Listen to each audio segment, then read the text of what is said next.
कोई भी सपना साकार करने के लिए सबसे जरूरी है सही कोच का होना। चुनिए आयुष दर्पण डिजिटल को और करे अपनी क्लिनिकल आयुर्वेद सीखने का सपना साकार। Download the app now.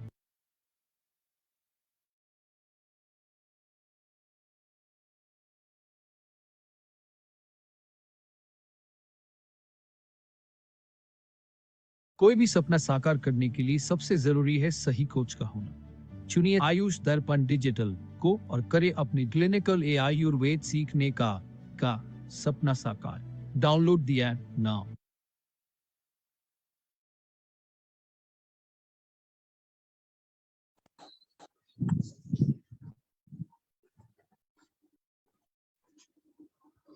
नमस्कार। आयुष दर्पण पर रात के 8:15 पर प्रतिदिन जुड़े क्लिनिकल आयुर्वेद संभाषा से। संपर्क 094103799397।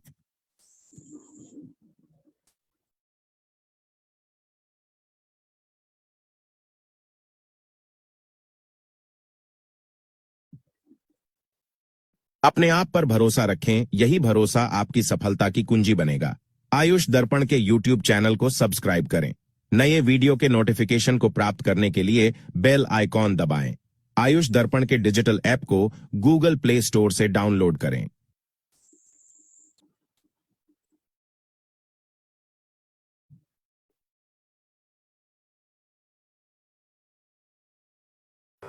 नमामि धन्वन्तरिमादिदेवं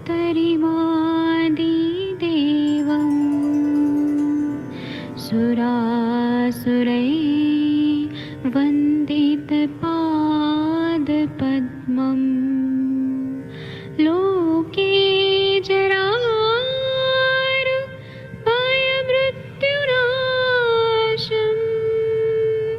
दातारमीशं विविधौषधीनां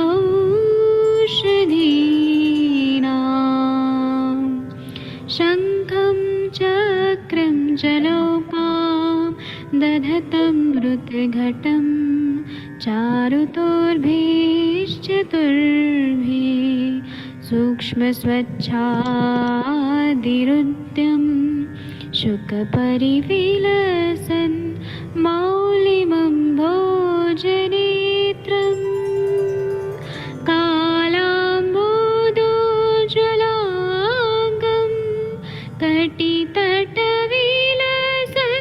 चारुपीताम्बराढ्यं वन्दे धन्वन्तरिन्तं निखिलगदमिव प्रौढदावाग्निनीलम्।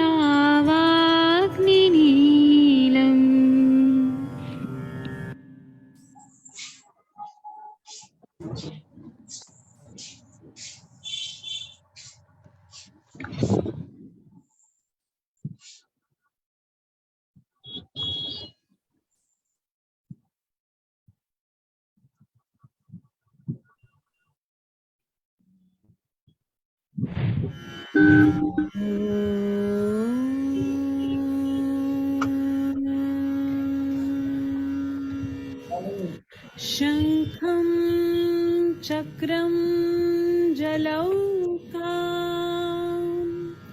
दधतमृतं घटं चारुदौर्भिश्चतुर्भिः सूक्ष्मं स्वच्छातिरुद्यं शुकपरिविलसनम् मौलिमम्बोजनेत्रं कालाम्बोद्योज्ज्वलाङ्गं कटितटविलसश्च चारुपीताम्बराढ्यं वन्दे धन्वन्तरिं तव निखिलगदमिव प्रौढदावाग्निलीलम् प्रौढदावाग्निलीलम्।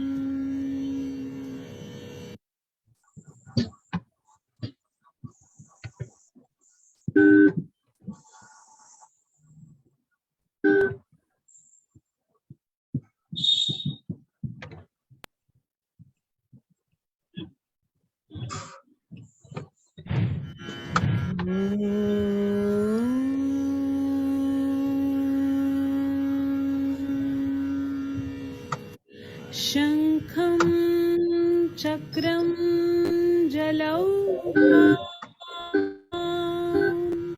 दधतमृतं घटं चारुदौर्भिश्चतुर्भिः सूक्ष्मं स्वच्छातिरुद्यं शुकपरिविलसनं मौलिमम्बोजनेत्रं कालाम्बोद्योज्ज्वलाङ्गं कटितटविलसश्च चारुपीताम्बराढ्यं वन्दे धन्वन्तरिं तव निखिलगदमिव प्रौढदावाग्निलीलम् प्रौढदावाग्निलीलम्।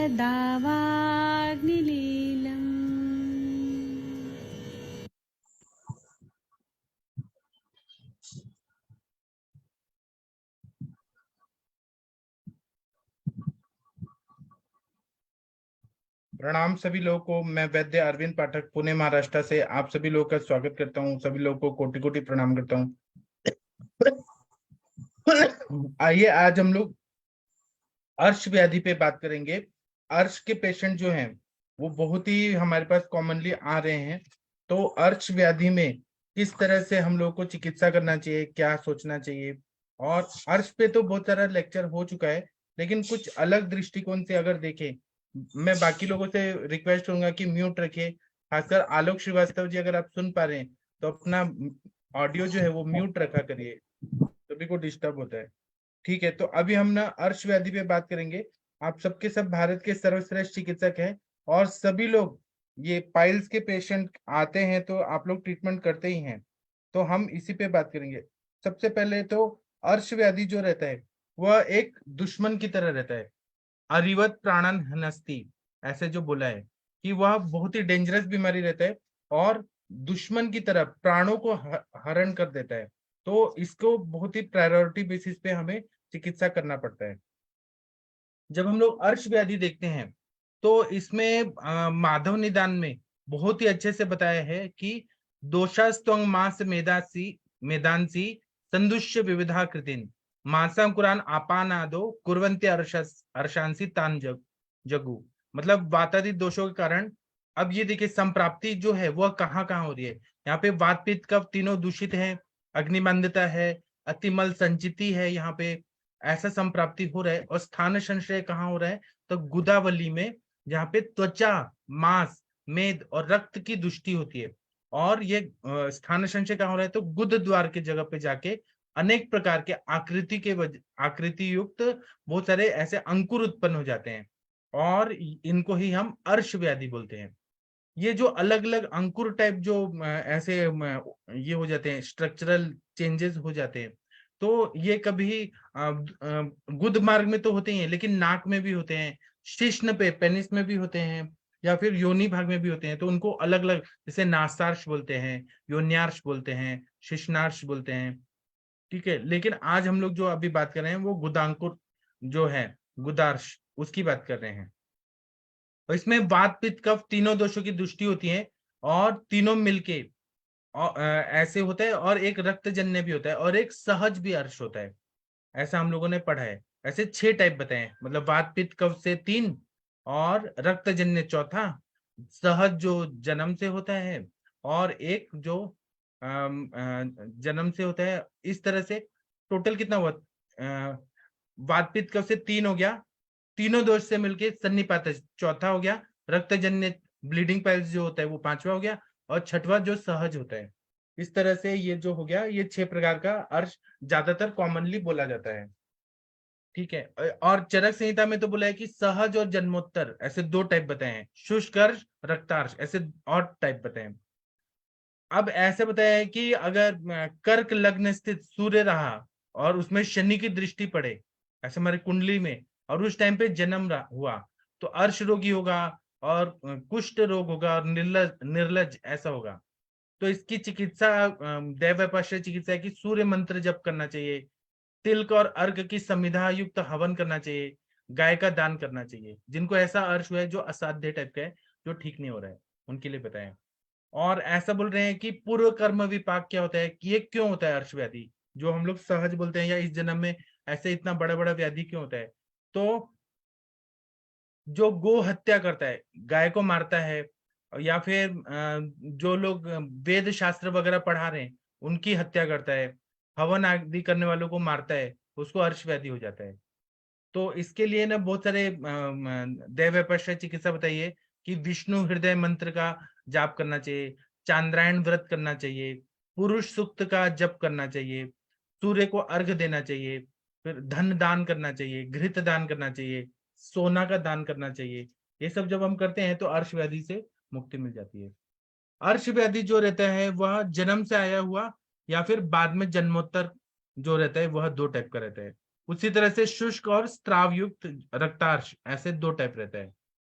इंटेस्टाइन का जो लास्ट भाग जो रहता है, जो 4 अंगुल लंबा जो भाग रहता है, उसको गुद बोलते हैं आयुर्वेद में। और वह 1.5 उंगली इतना लंबा, 3 उसमें वलियां हैं, ये हम लोगों ने पढ़ा है।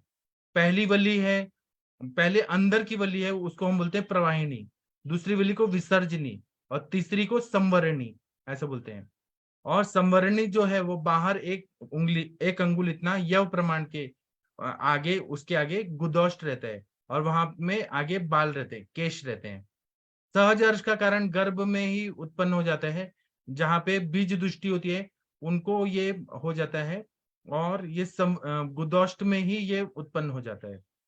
अगर माता पिता ने अपथ्य सेवन किया, या फिर उन्होंने कुछ अपथ्य सेवन किया, या फिर दैववश मतलब नसीब में ये होता है, तो ये सहजर्ष हो जाता है, और ये असाध्य टाइप का होता है। इस जन्म में कितना भी सर्जरी कराइए, ऑपरेशन कराइए, वो बार बार होते ही रहता है। उसी तरह से कुल परंपरा से होने वाला जो हेरिडेटरी टाइप का जो अर्श होता है वो असाध्य ही होता है। सहज अर्श जो रहता है रुक्ष होता है बहुत ज्यादा, और उसमें बहुत कठिनता रहती है, बहुत हार्ड रहता है। उसका जो मुंह रहता है वो अंदर रहता है, और वो पांडुर वर्ण का होता है। उसके भयंकर उपद्रव भी होते हैं, कॉम्प्लिकेशंस होते हैं। और वायु से उत्पन्न होने वाला अर्श और कफ से उत्पन्न होने वाला अर्श शुष्क अर्श होता है। उसमें रक्त स्त्राव नहीं होता है। रक्त से उत्पन्न होने वाला और पित्त से उत्पन्न होने वाला अर्श स्त्रावी अर्श होता है, ब्लीडिंग पाइल्स होता है। दोष प्रकोप में सबसे मेन रहता है कि वात पित्त कफ दूषित होते हैं, अग्नि मंद हो जाता है। और अति मल संचयात, अति मल की संचिति होती है, और मल जो संचित हो के पूरी तरह से कॉन्स्टिपेशन कर देता है। ये संप्राप्ति होती है कि यहाँ पे अग्निमंद और मल की संचिति होना शुरू हो जाती है। उसके साथ में अति मैथुन का बहुत ज्यादा सेवन किया, गाड़ी घोड़ा में बहुत ज्यादा बैठे हैं तो गुदा में आघात हो गया। पहले के जमाने में बैलगाड़ी से लोग जाते थे, या घोड़े पे जाते थे, ऊंट की सवारी करते थे, तो उनको वहां पे आघात होने की वजह से अर्श हो जाता था। या फिर प्रेगनेंसी के टाइम पे भी, आफ्टर प्रेगनेंसी भी ये बहुत ज्यादा हो जाता है। तो यहाँ पे या फिर ऊंचे स्थान पे बैठे हैं, कठिन जगह पे बैठने का काम है। जैसे कि यहाँ महाराष्ट्र में पुणे में बस होती थी, पीएमटी बस, पुणे म्युनिसिपल ट्रांसपोर्ट की बस। तो उस टाइम पे पहले, अभी तो अच्छा बस बना दिया है, अभी तो एसी बसेस है। पहले जब हम लोग पढ़ते थे तो मतलब मैं जब बीएमएस कर रहा था, तो मेरे पास बीएमएस के बाद तुरंत ही जब मैंने प्रैक्टिस खोला तो बहुत सारे पेशेंट आए जो ड्राइवर थे। तो वो लोग जब बैठते थे, ड्राइविंग करते थे ना, तो उनका एक तो चेयर जो बस का है वो बहुत ही हार्ड रहता था, और इंजन के पास बैठते थे। तो और या फिर रिक्शा चालक वगैरह जो दिन भर बैठे रहने का काम है, और मल वेग का विरोध कर रहे हैं, और अग्निमंद भी है, और उल्टा पुल्टा खा रहे हैं, अध्यशन कर रहे हैं, कभी टाइम पे नहीं खा रहे हैं, उनको ये बहुत होता था। और वो पीएमटी ड्राइवर्स को तो बहुत ज्यादा होता था ये। उसी तरह से पहले के जमाने में लोग क्या करते थे कि मतलब मल प्रवृत्ति के लिए बाहर जाते थे। वो तो मोदी जी को थैंक यू बोलना चाहिए कि उन्होंने घर घर शौचालय बना दिया, नहीं तो पहले लोग बाहर जाते थे। तो वो लोग क्या करते थे कि नदी के मिट्टी से या कहीं कंकड़ पत्थर से धोते थे। मतलब पानी जब लेते थे तो उसमें कंकड़ पत्थर आ जाता था, तो उससे कहीं ना कहीं गुदा भाग को घर्षण होने की वजह से बहुत ज्यादा, या फिर ठंडा पानी, बहुत ठंडा पानी के स्पर्श से, या फिर बहुत ज्यादा प्रवाहन करने से, अगर मल प्रवृत्ति नहीं हो रही और जोर जोर लगा रहे, जोर जोर वेगान न धारित न उदीरित, जबरदस्ती उदीरण करके अगर मल को निकाला जा रहा है, ये सब के कारण से बवासीर हो जाता है। या फिर वेस्टर्न टॉयलेट ज्यादा यूज करना, इंडियन टॉयलेट नहीं यूज करना, और वो भी ऐसा आहार का सेवन करना जो मतलब कॉन्स्टिपेशन कर रहा है, गुरु पदार्थ, अग्निमंद करने वाला पदार्थ, ऐसा सेवन करना, और फिर कोमोड का, इंग्लिश टॉयलेट का यूज करना। उसी तरह से जहां पर बस्ती अगर दिया जाता है, बस्ती का जो कैथेटर है वो भी अगर टेढ़ा मेढ़ा है या फिर इंजरी कर रहा है, तो उसकी वजह से भी गुदा को इंजरी होने की वजह से हो जाता है, या मल मूत्र और वायु का वेग को धारण करने की वजह से। उसी तरह से और भी व्याधि के फलस्वरूप अर्श व्याधि होती है, जैसे कि गुल्म है, ज्वर है, अतिसार, आमदोष, संग्रहणी, स्वेलिंग, पांडुरोग, इन सब से मनुष्य क्षीण हो गया है, और फिर वो वेगों का धारण कर रहा है। पहले तो वो खुद ही क्षीण है, अग्निमंद है, ऊपर से वो मिथ्या आहार विहार कर रहा है, तो उसको ये होने का चांसेस ज्यादा रहता है। या फिर स्त्रियों ने जिन्होंने गर्भपात करा दिया है या गर्भपात हो गया है, तो गर्भ का प्रेशर पड़ने की वजह, एकदम जोर से वायु का प्रकोप होने की वजह से, या गुदा पे बहुत ज्यादा प्रेशर पड़ने की वजह से ये, या फिर और भी बहुत सारे कारणों से अपान वायु की दृष्टि होके वहां पे मल जमा हो जाता है, या फिर वायु का प्रकोप होता है, रुक्षता बढ़ती है, और जो वहां की बलियां हैं वहां पे ऐसे अर्श अंकुर की उत्पत्ति हो जाती है, अर्श अंकुर की, और इसको अर्श व्याधि बोलते हैं। जब ये अर्श व्याधि होने वाला है तो उसके पूर्व रूप क्या होता है, तो अग्नि मांद्य होता है, पेट बहुत ज्यादा फूल जाता है, आधमान होता है, पूरा अपना थाई रीजन है, वो जो अपना जंघा का भाग है वो थक थक गया है, बहुत ज्यादा ग्लानी हो रही है, ऐसा होता है। पेट जो है उसमें क्वालिकी पेन होता है, वायु का क्योंकि प्रकोप हो रहता है, भ्रम होता है, अंग ग्लानी होता है, आंखों में स्वेलिंग आता है, और कॉन्स्टिपेशन, ये तो टिपिकल सिम्टम होते हैं, ये पूर्व रूपावस्था में होते हैं। अपान वायु बहुत ज्यादा कुंठित होकर नाभि के पास जाके संचार करके बहुत ज्यादा पेट दर्द होने लगता है, गुड़ गुड़ गुड़ शब्द करता है, और पेट में सुई चुभ हो रहा है, इस तरह से वेदना होती है, और कैंची से काट रहे हैं, इस तरह से वेदना होती है। इंटेस्टाइन में बहुत ज्यादा कुरकुर शब्द होने लगता है, पेट में गुड़गुड़ होता है, मनुष्य क्रुश हो जाता है, ढकार बहुत ज्यादा आता है, यूरिनेशन भी बहुत होता है, मल थोड़ा होता है, यूरिनेशन ज्यादा होता है, और खाना खाने की इच्छा नहीं होती है, गले से गरम गरम वाफ निकलता है, धुमायन जैसे, और गले में बहुत ज्यादा खट्टा डकार आता है, और आंखों में, पीठ में, उर में बहुत शूल होता है, आलसपना बहुत ज्यादा आता है, शरीर का रंग बदलने लगता है, वर्ण चेंज होने लगता है, इंद्रियां निशक्त हो जाती हैं, पसीना बहुत ज्यादा आता है, और कोई भी ट्रीटमेंट करे ना तो बहुत ज्यादा तकलीफ देता है, दीपन पाचन अनुलोमन करे तो वो भी ठीक जल्दी नहीं होता है। ग्रहणी, पांडुरोग, गुल्म और उदर, इसमें ज्यादा होने के चांसेस रहते हैं पूर्व रूपावस्था में। और ये अगर ग्रहणी, पांडुरोग, गुल्म, उदर वगैरह हो रहे हैं तो ये ऐसा समझे कि ये अर्श व्याधि भी होने वाला है। लक्षण अगर देखेंगे तो वहां पे गुदमार्ग का रोध क्या है, अब वो किससे क्या है रोध, अवरोध कैसे क्या है, तो मल से, या फिर मतलब कॉन्स्टिपेशन या जोर लगा के कर रहे हैं, या फिर अपान वायु को रोक दिया जा रहा है, तो क्या होगा कि वायु, मूत्र, ये सब दूषित हो जाएगा, यकृत का कार्य भी अच्छा नहीं होगा, पित्त, कफ सब दूषित हो जाएंगे, और अग्नि मंद करने लगता है, और मनुष्य बहुत कृश होने लगता है, उसका उत्साह नष्ट हो जाता है, वह बहुत धीरे धीरे बोलने होता है, दीर्ण वाणी वाला होता है, मांसहीन होता है, निस्तेज होता है, निर्बल हो जाता है, उसकी छाया नष्ट होने लगती है। और जैसे कि कोई पेड़ है उसको कीड़ा लग गया तो पेड़ कैसे सूखने लगता है, कुछ अजीब दिखने लगता है, उसी तरह से मनुष्य भी कीड़ा लगा हुआ पेड़ की तरह दिखने लगता है, और उसको बहुत ज्यादा उपद्रव होने लगते हैं, मर्म स्थान में दबाने की तरह वेदनाएं होती हैं, खांसी आता है, प्यास लगती है, मुंह का स्वाद बिगड़ जाता है, सांस फूलने लगता है, प्रतिशाय होने लगता है, क्लम होता है, मानसिक थकावट होती है, पूरा बॉडी में पेन होता है, उल्टी आती है, छींके आती हैं, स्वेलिंग होता है, फिर उसके बाद में ज्वर होता है, कभी कभी ये कॉन्स्टिपेशन वगैरह बढ़ गया तो उसको शंडता होने लगती है, इम्पोटेंसी फील होने लगता है, उसको सुनाई नहीं देता है, उसको तिमिर रोग होते हैं, दिखाई नहीं देता, फिर उसको किडनी स्टोन होने लगते हैं, मूत्र शर्करा, ये जो अश्मरी है दोनों होने लगते हैं, आवाज बहुत ज्यादा उसका बदल जाता है, चिंताग्रस्त होता है, बार बार थूकता है, उसको अरुचि होती है, पूरे ज्वाइंट पेन होने लगते हैं, हृदय, नाभि, गुदा में बहुत पेन होने लगता है,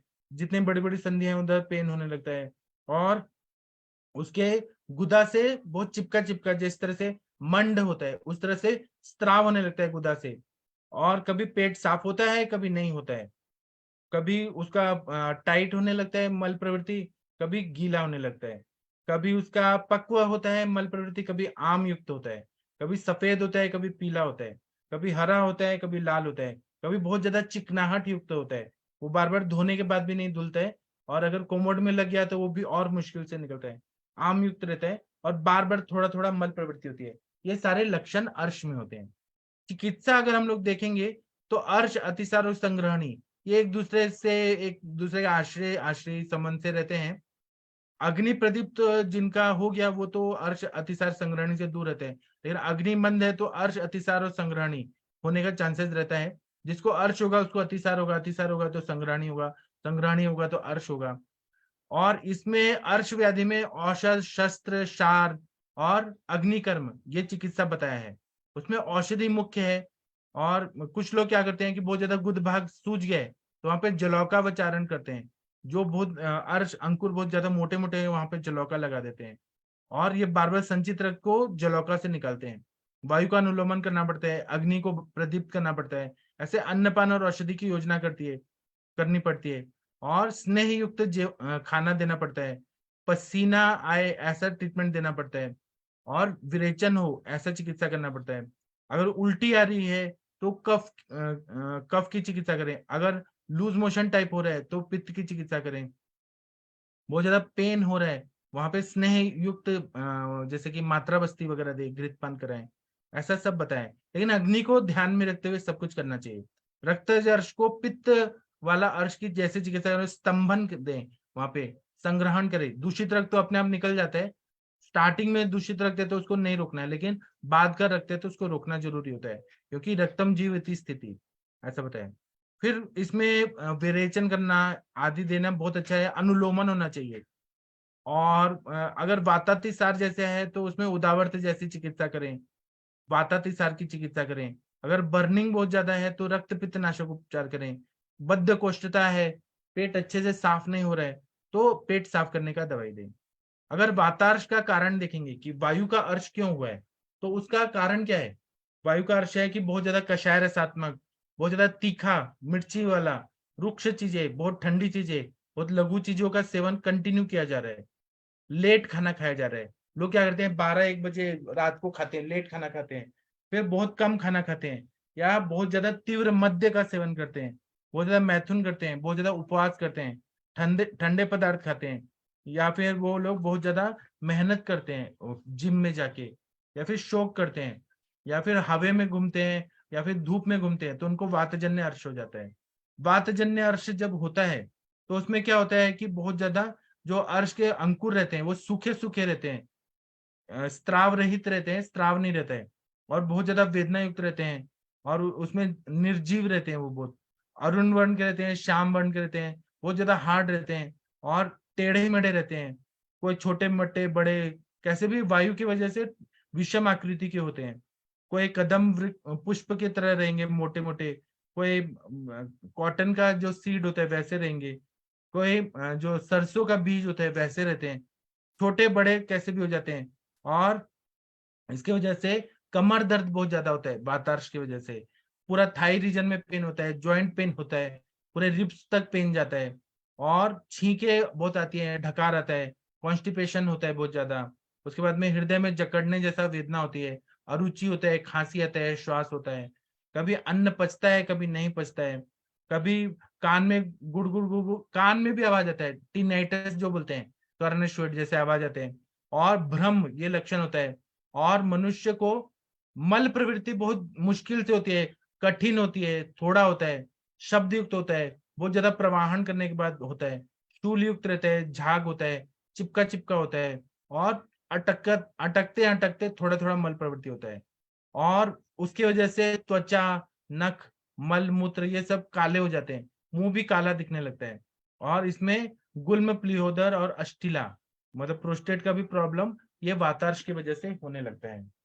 वातार्श के लिए हमें क्या करना चाहिए?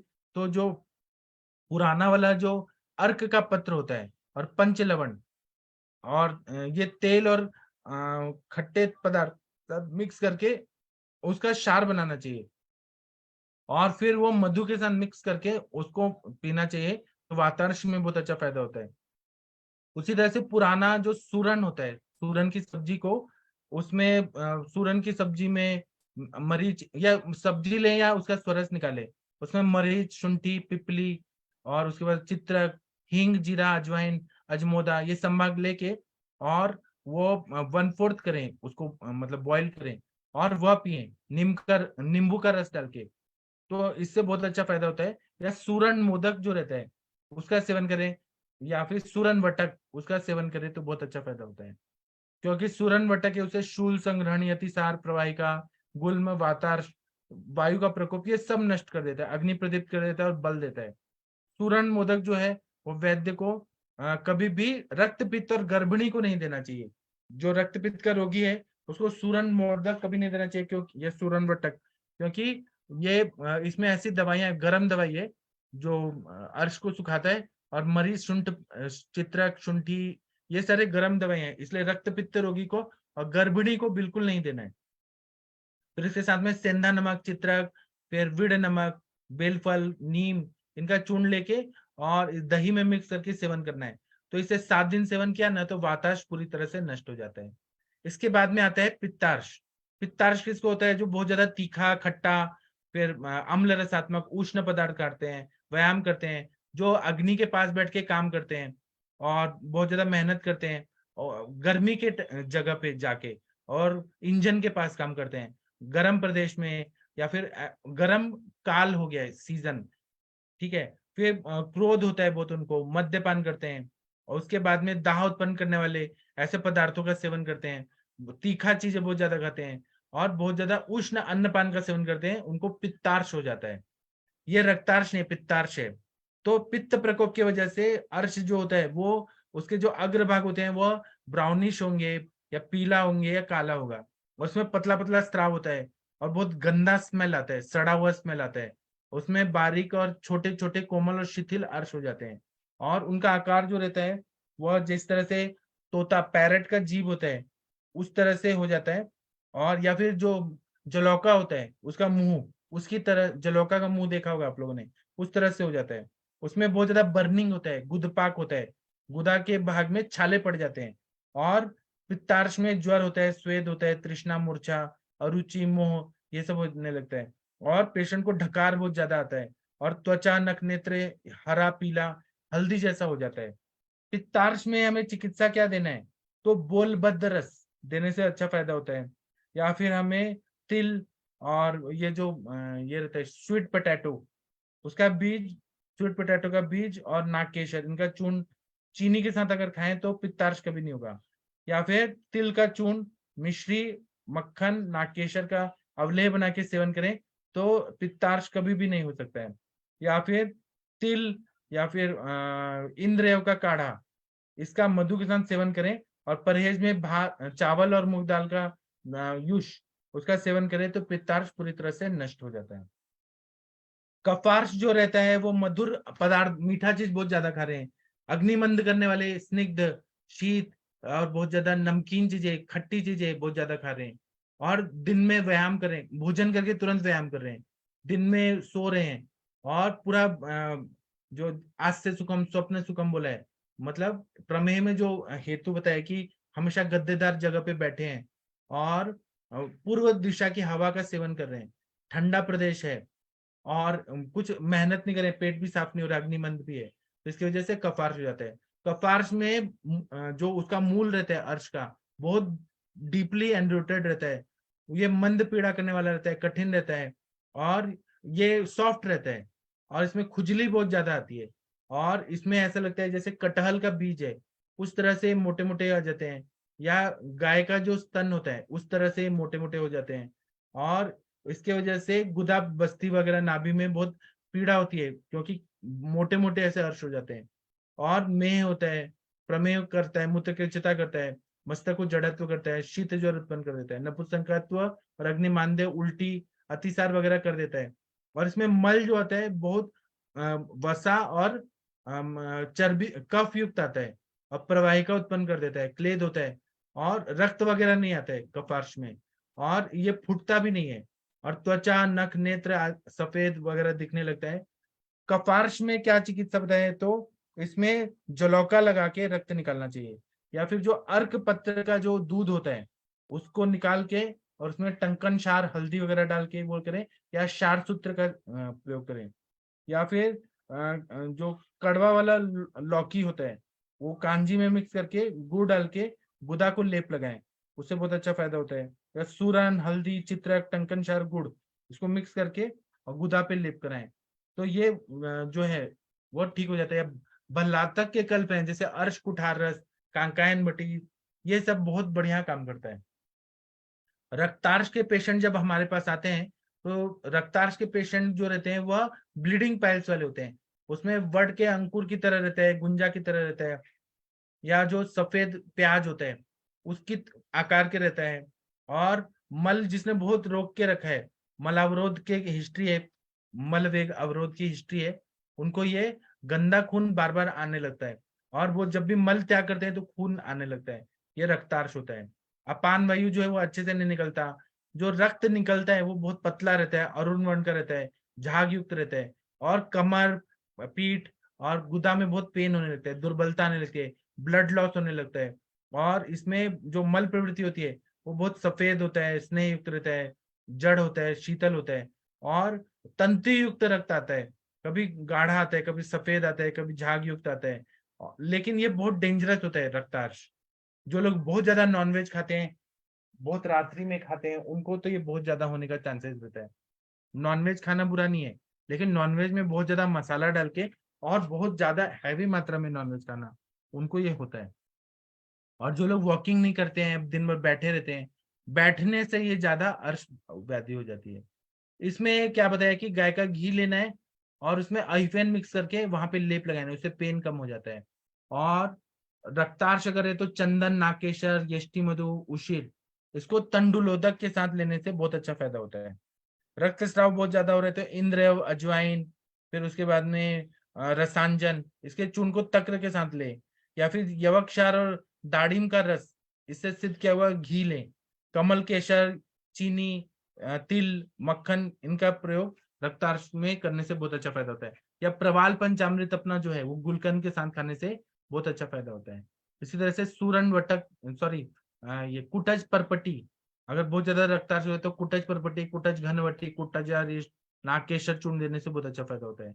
या फिर आम का जो ये रहता है, अंदर का जो गुठली होता है उसको सुखा के चूर्ण करना है, और वो चूर्ण सुबह शाम मधु के साथ लेना है, या पुराने गुड़ के साथ देने से अर्श का जो ब्लीडिंग है वो बंद हो जाता है। या कमल केशर, मधु, मक्खन, चीनी, नाकेशर संभाग में लेके उसका गोली करके उसका सेवन करें तो बहुत अच्छा फायदा होता है। या कमल केशर, चीनी, तिल, मक्खन का प्रयोग करें तो रक्तार्श नष्ट हो जाता है। इसी तरह से रक्तार्श की बहुत सारी और भी चिकित्सा है। इन्होंने बोला है कि परहेज में जो 60 दिन में पकने वाला चावल है उसका भात खाना है, उड़द का दाल खाना है, घी का सेवन करना है, तक्र का सेवन करना है, बकरी के दूध का जो मक्खन होता है वो सेवन करना है, गाय का दूध लेना है, ठीक है। और बाकी चीज जो है, जो हैवी चीजें हैं वह न खाएं। अब उड़द का मैंने जो दाल बोला वो पानी बस बोला मैंने, लेकिन हैवी चीजें अगर खाएंगे तो वह रक्तार्श को तकलीफ देगा। उसी तरह से सन्निपात और सहज अर्श जो रहते हैं उसमें वात आदि जो अर्श के जो हैं वही सारी चीजें करना पड़ता है। तीनों दोषों की जो रहे, तीनों दोषों की चिकित्सा करनी पड़ती है। जो नया उत्पन्न हुआ है वो तो, या एक दोषोल्बण है वो जल्दी ठीक हो जाता है, जो बहुत ज्यादा पुराना है, क्रॉनिक है, वह कष्ट साध्य हो जाता है। और जो जन्मोत्तर रहता है, बचपन से रहता है, और जिसमें वृषण में शोथ हो गया है, नाभि, गुदा, मुख सब जगह स्वेलिंग हो गया है, पार्श्वक दुख रहा है और मोह उत्पन्न हो रहा है, तो और फिर बहुत ज्यादा गुदा का पाक हो गया है, तृष्णा, ज्वर, और बहुत ज्यादा सेप्टिसीमिया जैसे है, WBC बढ़ गया है, तो वो असाध्य होकर मृत्यु तक लेके जाता है। इसी तरह से इसमें और भी बहुत सारे हैं, लेकिन पहले आप लोग बताइए रक्तार्श की चिकित्सा आप लोग कैसे करते हैं, वातार्श की कैसे करते हैं, आप लोग बताइए। मैं 1 मिनट अनम्यूट करने का ऑप्शन देता हूँ, फिर मैं और बताऊंगा। हाँ, डॉक्टर तिवारी जी, आप पाइल्स की चिकित्सा कैसे करते हैं? जी सर, प्रणाम सर, सभी को सादर प्रणाम सर। रक्त अतिसार का तो बाद में हम देखते हैं कि क्या प्रॉब्लम है, लेकिन तुरंत अगर रक्त को अरेस्ट करने के लिए हम आम की गुठली जो बोले ना सर, वो तो मैं यूज करता हूँ, और महिलाओं में होने वाले रक्त प्रदर में भी करता हूँ, और ये इसका जो ल्यूकोरिया की प्रॉब्लम होता है। दोनों में ही आम की गुठली बहुत अच्छा रिजल्ट देता है, उसको तक्र के साथ देते हैं। एक और चीज बनाते हैं सर, नारियल की जो जटा है उसको भस्म बनाते हैं, उसका जो मेसी तैयार करके वो भी तक्र के साथ देते हैं, तो इसका भी बहुत अच्छा रिजल्ट होता है, रक्ताश में तुरंत अरेस्ट हो जाता है। और एक आप ही का लेक्चर सर त्रिफला मसी के बारे में सुने, वो भी मैं यूज करता हूँ कभी कभी। त्रिफला मसी भी थोड़ा बना के रखा हूँ, तो उसको भी अगर हम देते हैं इसमें तक्र के साथ, तो उससे भी अरेस्ट हो जाता है। ऐसे तो जो दवाइयां हैं, जो जेनरिक मेडिसिन है, चंद्रकला रस भी बहुत अच्छा यूज करते हैं, चंद्रकला रस का भी बहुत अच्छा है। अरसोधनी बटी भी रक्तार्स में बहुत अच्छा तुरंत अरेस्ट कर देता है। उसके बाद सर, जैसा कि अभी आपने बताया कि जो कारण किस लिए होता है, तो अभी क्या है कि लोग का ये कंसेप्ट नहीं है कि भूख नहीं है फिर भी खाना खाना।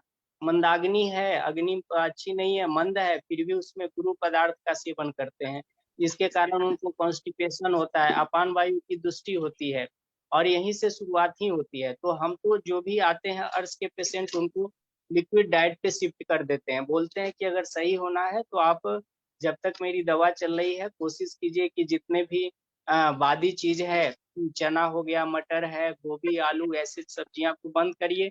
कुकर बिटेसी फैमिली की जितनी सब्जियां हैं वो सब चीज को आप ऐड ऑन कर लीजिए, वो सब चीज खाना है। और डाइट में जैसे मूंग दाल की खिचड़ी वगैरह, दाल भी कम बोलते हैं कि चना मटर ये सब का दाल नहीं लेना है, मूंग दाल छिलका वाली ये सब लेना है। तो दवा के साथ साथ उनका थोड़ा खान पान भी बहुत जरूरी होता है। और एक चीज बोले सर ना कि जो लंबे समय तक बैठते हैं उनको भी अर्श की ज्यादा होता है, ये ऐसा देखे हैं, क्योंकि जब हम लंबे समय तक एक ही पोस्चर में बैठते हैं तो पूरा बॉडी वेट हमारे पटक पे होता है, और ब्लड सर्कुलेशन वहाँ पुअर होने के कारण अर्श की संप्राप्ति वहाँ पे होती है। तो ऐसा प्रैक्टिकली में देखने को आता है। एक और चीज सर, कि हेरिडेटरी भी होता है, बहुत लोग ऐसे भी मिलते हैं जिनका हेरिडेटरी है, उनके पेरेंट्स को है तो उनको भी हो जाता है। लेकिन ये चीज तो है ही, फिर भी अगर थोड़ा सा अवेयरनेस रहे, फिजिकल एक्टिविटीज करे, थोड़ा खान पान पे सही रहे, तो अर्श कोई बड़ी व्याधि नहीं है। लेकिन अगर आप चाहेंगे कि सिर्फ मेडिसिन से सही हो जाए तो ये भी ठीक नहीं है, आपको खान पान में तो बदलाव करना ही पड़ेगा उसके लिए, और लाइफ स्टाइल को चेंज करना पड़ेगा। अभी सर ऐसे पेशेंट आते हैं जो मैं मतलब सर्जरी कई कई बार करा के आते हैं, फिर भी हो जाता है, उनको रिकरेंस होते रहता है, क्योंकि वो लोग खान पान में चेंज नहीं करना चाहते हैं और देखते हैं कि दवा से ही सब ठीक हो जाए। तो हम लोग को बार बार उनको समझाते भी हैं कि अगर आप स्वस्थ रहना चाहते हैं तो आपको खान पान में बदलाव करना होगा। और तक्र का बहुत अच्छा रोल है सर। तक्र तो किसी भी तरह का हो, चाहे वो बादी हो मतलब सूखी अर्श हो, या फिर ब्लीडिंग पॉलीपाइल्स हो, दोनों में तक्र का बहुत अच्छा है। तक्र को जीरा, त्रिकटु या सेंधा नमक के साथ रेगुलर हम एड ऑन करते हैं कि आपको खाने में लेना ही है, एकदम दवा जैसा मस्ट है, इसको लेना है। उसके बाद सर आप जो जहाँ पे सूजन वगैरह हो जाता है उसके लिए आपका एकेटी और सूक्ष्म त्रिफला बहुत अच्छा काम करता है। आज तक किसी भी पेशेंट को दिए और आराम नहीं हुआ, ऐसा नहीं है। उसके बाद ये सब दवाई है, अरसोधनी बटी, कंकायन बटी, जहाँ पे मसा रहता है वो कंकायन बटी, तो मैंने देखा है कि कंकायन बटी अगर रेगुलर दिए और सूरन बटी तो छोटा मोटा मसा वो चला जाता है। वहाँ पे एप्लीकेशन के लिए जत्यादि तेल देते हैं, जत्यादि घृत दिए, काशी सादी तेल है। तो अर्श की चिकित्सा तो आयुर्वेद में बहुत ही अच्छा है, शास्त्रों में बहुत अच्छा वर्णन भी किया गया है। आप भी सर इतना सूक्ष्म रूप से आज बताए भी है, बहुत सुंदर लगा। कर सकते हैं, लेकिन साथ में पेशेंट भी अगर मुझे कॉपरेट करता है, हम लोग को कॉपरेट करे, वो खान पान पे थोड़ा सुधार लाए, तो बिल्कुल ठीक हो जाता है अर्श के पेशेंट। जी सर, थैंक यू सर। और अगर नहीं सुधार लाए तो? नहीं सुधार लाए तो हमारा दवा खाते रहेगा सर, हम लोग का पैसा आते रहेगा। क्या करेंगे? नहीं आए तो दवा से तो ठीक हो ही जाएगी, दवा से तो ठीक होती है, फिर होगा, रिकरेंस होगा। क्योंकि जब और अग्नि अगर उस तरह का भोजन खाता है सर, गुरु पदार्थ का सेवन करेगा, और अग्नि उसका अच्छा नहीं है, तो होगा ही, मल का संचिति होगा, पान वायु तुष्टि होगी, फिर होगा ही। खान और ये जो है थोड़ा सा लाइफ स्टाइल भी चेंज करना पड़ेगा, थोड़ा एक्सरसाइज करना, वॉकिंग करना, ये सब चीज को एड ऑन अगर कर लेता है तो बहुत ही अच्छा है, जल्दी ठीक हो जाता है। जी और सर। कुछ लोग क्या करते हैं, पूरी लाइफ अभ्यारेस्ट, पेट सफा, त्रिफला चूर्ण, धोती योग, ये सब लेते रहते हैं और पेट साफ करते रहते हैं और अर्श नहीं हो ऐसा सोचते रहते हैं। हमारे पास सर एक आए थे, वो तीसरी बार ऑपरेशन कराने जा रहे थे, तो उनको बताया कोई कि आप जाइए, बहुत अच्छे डॉक्टर है, आपको सही कर देंगे। तो तीसरी बार ऑपरेशन कराने, लेकिन जब हम उनका हिस्ट्री किए तो ड्रिंकिंग का भी हिस्ट्री था, नॉनवेज रोज खाना। हम कहे कि आप अगर तैयार हैं ये सब छोड़ने के लिए तो फिर मैं ट्रीटमेंट शुरू करूंगा, नहीं तो आप इस तरह से अगर खाएंगे और चाहेंगे कि ठीक भी हो जाए तो फिर ऐसा कुछ नहीं। क्योंकि हमारे शास्त्र में बोला गया है, पथ्य सती गदार तस्य किमो औषध निषेधने, पथ्य असती गदार तस्य किमो औषध निषेधने। पथ्य का पालन करने वालों के लिए ही औषधि बना है, अगर अपथ्य का पालन करते हैं तो वो दवा देंगे तो भी कोई मतलब नहीं। आप ये जो तो श्लोक ऐसे बोले ना, में ये ग्रुप में भेजिए, सब लोग फिर लिख लेंगे अपने क्लिनिक में। जो आप ये बोले ना पथ्य वाला, ये ग्रुप में लिख के जी जी भेजिए जी। हिंदी में। हाँ हाँ, ठीक देवनागरी में लिख के ठीक। भेजिए, तब अपने क्लिनिक में बता देंगे, लिख लेंगे सब। जी जी सर। जी आगे सर। आगे बताइए। ठीक है सर, यही बोलना चाहते हैं कि मतलब हम लोग को खान पान पे पेशेंट को ज्यादा फोकस करना चाहिए और लिक्विड डाइट पे शिफ्ट कर देना चाहिए, किसी भी तरह का होता है। और सर सीड्स बाथ भी बहुत काम करता है, जहाँ पे सूजन के हो जाता है तो उसमें अगर कराते हैं, उसमें तो हम क्या करते हैं कि हल्दी पाउडर डालते हैं और थोड़ा सा स्फटिका भस्म डाल देते हैं और उससे कराते हैं तो एक्यूट रिलीफ मिलता है। जैसे क्या होता है ना सर कि इतना अगर उनको सूजन वगैरह है तो वॉशरूम जाना नहीं पसंद करते हैं, लेकिन जैसे ही एक दो सीटिंग किए उसके बाद वहां पर रिलैक्स होता है मसल्स और फिर वो उनको बहुत आराम मिल जाता है, एक्यूट रिलीफ मिलता है इससे। तो सिट्स बाथ भी बहुत अच्छा चीज है, इसमें कराना चाहिए। लेकिन जहाँ पे सूजन है वहाँ रक्त अतिसार, रक्त मतलब रक्त अर्श में है तो वहां पर तो आम की गुठली वगैरह दिए, नारियल का जटा मासी वगैरह, नागकेसर चूर्ण, चंद्रकला रस, ये सबसे 2-3 खुराक में ही सही हो जाता है सर। जी सर।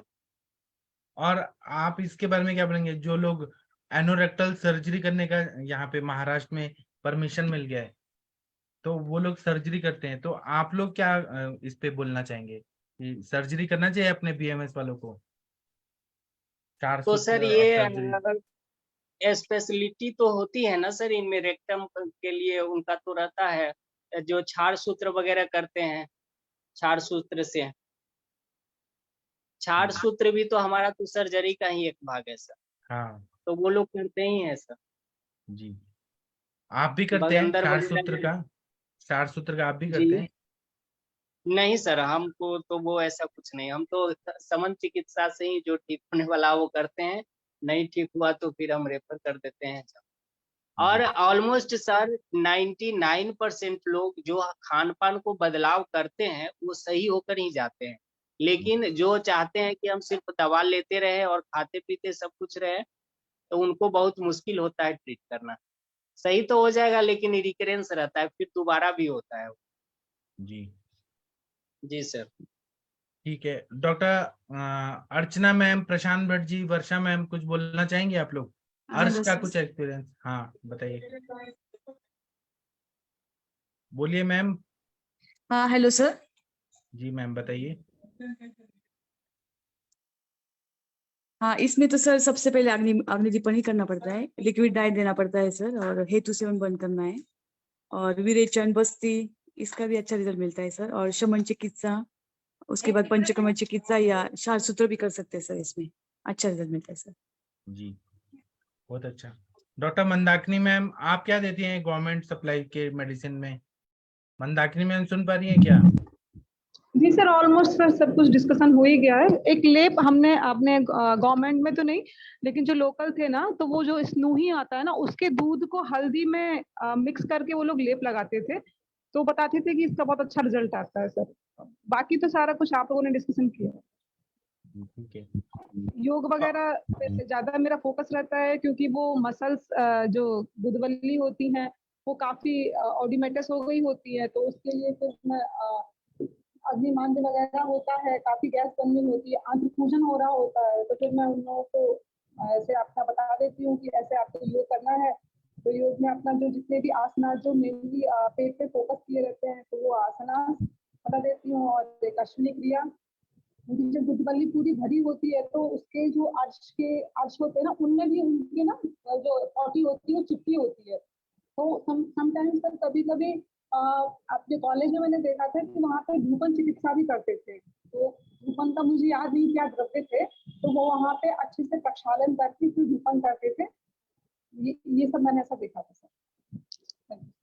जी, और कोई कुछ बोलना चाहते हैं, बताना चाहते हैं कुछ अलग? नहीं बताना चाहते? हाँ मिश्रा जी, आप बोलना चाहते हैं? हाँ, प्रणाम, बताइए। सर बकाइन का बहुत अच्छा यूज हम अपने प्रैक्टिस में लेते हैं सर। अच्छा, कैसे देते हैं बकाइन? स्वरस देते हैं, बकाइन स्वरस सर। अच्छा, ठीक है। कितना दिन और देते हैं, बकाइन कितना का मात्रा में? सर हम 30 ml देते हैं बकाइन स्वरस ना, और बहुत अच्छा फायदा। जी, सर बकायन किसको बोलते हैं? जो मीठा नीम होता है ना, 2 तरह के हाँ। नीम के पेड़ होते हैं। एक कड़वा नीम होता है मैक्सिमम पेशेंट तो मेरे मेडिसिन से ही ठीक हो जाते हैं। जी। और काशी शादी तेल का बहुत अच्छा ये यूज तो नहीं करी पत्ता वाला? नहीं नहीं नहीं कभी। नहीं, नीम ही होता है, बड़ा पत्ता होता है थोड़ा। नीम का एक टाइप होता है।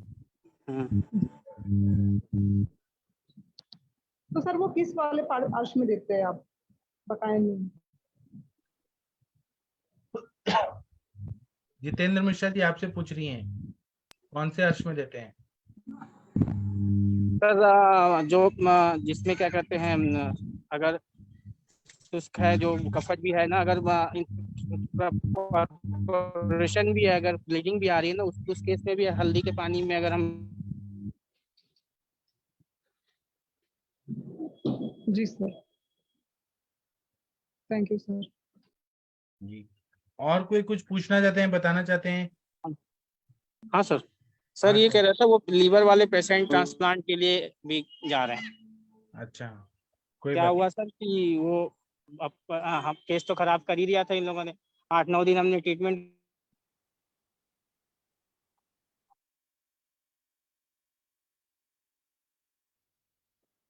किसी को आवाज आ रही है मिश्रा जी की? मेरे को नहीं आ रही है। 100 किलोमीटर और रात में चले गए और एक जर्सन हुआ। फिर इसके बाद उनको कॉम्प्लिकेशन बढ़ गए, क्योंकि ऐसे भी जॉन्डिस होने पे बाहर निकलना, धूप में निकलना मना रहता है। और वहाँ पे जाके कुछ खाया पिया उन्होंने, और फिर इसके बाद उनको कॉम्प्लिकेशन हुआ। ठीक ना, तो अब वो हॉस्पिटल में पहुँच गए, तो डॉक्टर अभी तो मंडे को अभी लीवर मिल जाएगा अगर, तो हो सकता है ट्रांसप्लांट करेंगे। जी, ठीक है। सर प्रणाम सर। हाँ जी मैम, बताइए। सर कल वो हाइपर एसिडिटी में आपने रक्त मोक्षण भी बताया था, तो वो कहाँ से करना है सर रक्त मोक्षण? कहीं से भी दूषित रक्त निकाल दिया ना, कहीं से भी अच्छा। निकाल दिया तो और वो सर बहुत ये अच्छा सर, यदि विरेचन लेना है तो कौन सा घृत इस्तेमाल करना चाहिए सर? दाढ़ी माटी घृत? आप क्या स्नेह पंचकर्म के पूर्व कर्म में पूछ रही हैं क्या? हाँ मतलब विरेचन का द्रव्य पूछ रहे हैं? अगर विरेचन करना है तो मिश्रक स्नेहम मेन विरेचन की द्रव्य है, या एरंड तेल, या फिर तिलवक घृत, वो मेन दवाई है।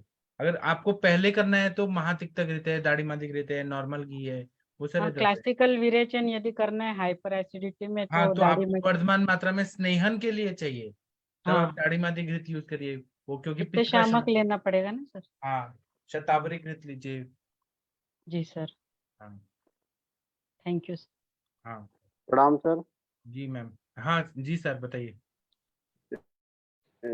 सर इसमें फर्स्ट डिग्री सेकंड डिग्री जो पार्ट्स में सर, ये क्षार पातन का बहुत अच्छा रिजल्ट बनता है सर। कैसे कैसे करते हैं? इसमें सर स्ट्रोही का जो दूध आता है, वो स्ट्रोही का दूध निकालना पड़ता है प्लांट से, और इसमें हरिद्रा और अपामार क्षार मिला के सर, कटिंग प्रोक्टोस्कोप होता है सर। कटिंग प्रोक्टोस्कोप से हम लगाते हैं जहाँ पायल मास होता है उसी के ऊपर, और सर 4 मिनट के लिए छोड़ देते हैं। इसके बाद में जो नींबू सरस से वॉश करते हैं सर। जो फर्स्ट डिग्री सेकंड डिग्री इसी से सही हो जाता है, और साथ में जो समन मेडिसिन चलते हैं, और थर्ड और फोर्थ का सर वो इसमें क्षार सूत्र करते हैं। जी और शीटवात देते हैं सर। शीटवात में ये त्रिफला, हरिद्रा और स्फटिका मिला के। आप ये बताइए शीट कि शीटवात। क्षार सूत्र में आप क्या क्या द्रव्य यूज करते हैं? सर उसमें क्षार सूत्र में यही लगाते हैं, स्नोई का क्षीर लगाते हैं सर। और स्नोई क्षीर के बाद में इसमें अपार मार्ग जो क्षार है वो लगाते हैं और हरिद्रा लगाते हैं। ये तीनों चीजें लगाते हैं सर। उसमें कोटिंग करते हैं। जी 21 भावना देते हैं, किसी में 11 भावना देते हैं। जैसा पेशेंट का शब्द हो उसके हिसाब से लगाना पड़ता है। तो ये 6-7 दिन में कट जाता है जो पायल मास। सर ये आपने सर बताया था ना जो जन्मजात होता है तो इसमें बच्चों में पाया जाता है, तो इसमें भी सर क्षार सूत्र का बहुत अच्छा है। 3-4 बच्चों में हमने किया, उसको तो कुछ करने नहीं होता। सुबह बच्चे को बुलाते हैं, जब टॉयलेट लेटरिन जाता है तो उसको इंडियन टॉयलेट में बैठालते हैं, बाहर आ जाता है। इसको पकड़ के सर केवल बांध देते हैं क्षार सूत्र से, और 3-4 दिन में अपने आप कट जाता है। कोई कॉम्प्लिकेशन नहीं, कोई कुछ डायलेशन वगैरह कुछ नहीं करना होता, ना कोई ब्लीडिंग होती, ना कोई पेन होता है, जी जो बच्चों में होता है। जी बहुत अच्छा बताया आपने सर। जी थैंक यू सर। जी ठीक है। और किसी को कुछ पूछना है, बताना है, कुछ एक्सपीरियंस शेयर करना चाहते हैं आप लोग? अगर नहीं करना चाहते हैं तो कोई बात नहीं, हम बाद में बात करेंगे। अभी हम सेशन बंद करते हैं, फिर मिलते हैं 8:15 पे। थैंक यू, प्रणाम सभी लोग को। फिर प्रणाम मिलते सर। हैं। जी प्रणाम मैम।